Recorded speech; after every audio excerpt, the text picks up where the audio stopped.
Hi there, Ariel and David, Jaime Tal, Danielle, Leah, and Maya.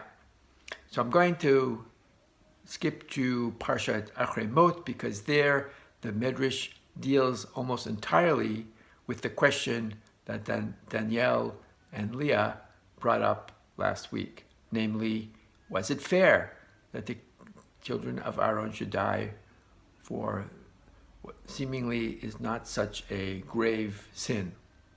By the way, Chaim told us that this was a question of DJ and LJ. Nav and I could not figure out what that J was in DJ and LJ. But then again, this is a family where the husband calls his wife George, so I guess we just don't ask these kind of questions. Anyways, back to the point.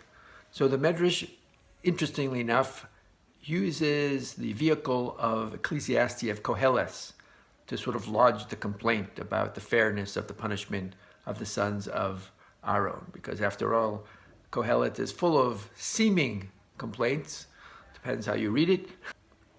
He actually brings up the case of the sons of Aharon, and he says, why is it that in the rebellion of Korach against the leader of the Jewish people, against Moshe Rabbeinu, before the earth swallowed them up, there was also a fire that came out and struck people dead?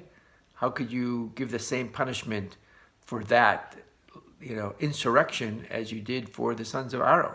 Secondly, later on in Jewish history, you have the Roman general Titus, who takes a prostitute into the Holy of Holies. He goes in and comes out unscathed. And yet here, the sons of Aharon just go in and do not come out alive. So what's fascinating about the question is, the question is the answer. Because the Midrash is really saying that we don't really understand God's criteria for meting out punishment. The cases that seemingly look alike are really vastly different, and we can't judge, we can't know, we can't understand all of God's criteria. It's almost like you could say, you read a news story about something that happened, you say, oh my gosh, how could that be? And weeks later, months later, could be years later, you find out the real backstory, that it wasn't really the way it was reported, and this didn't really happen, and they didn't really say that, and there was a completely different motive, and everything is not like it seems. And that's really, I think, what the Midrash is saying, that yes, you could take a superficial pass at things and say, this doesn't seem fair compared to that, but it's really a lack of understanding that we have, and the circumstances are completely different, and God's criteria are completely different. Also, the Midrash actually says that, Shlomo himself complained about what happened to him. There is both in the Midrash and the Talmud, it's interesting that he was actually removed from office temporarily and replaced by a look-alike angel. Why? The Torah says a Jewish king, is not allowed to have too many wives, too many horses, and too much gold and silver. And he violated all of those, to the point where Rav Soloveitchik said that the country was split in the time of his son, because the taxes were so high for these princesses that they had to build temples for each one. The taxes were so high, there was a tax revolt, and the country split into Yehuda and Israel, all because he didn't listen to the laws of the Torah that were targeted to him. And that brings up another point, and that is that we can't, at the end of the day, compare the sins of, say, what sounds unreasonable and unfair to you and I, to somebody who was on a high level like the sons of Aharon, because God judges more strictly people who are more righteous. That's why,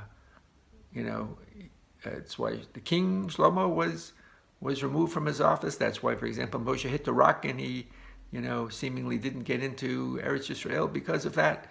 And same with the sons of Aharon. This is, again, something not familiar perhaps to Western culture, where we give lip service to the fact that we want our leaders to be, moral, but they get away with a lot, but not so in the Torah.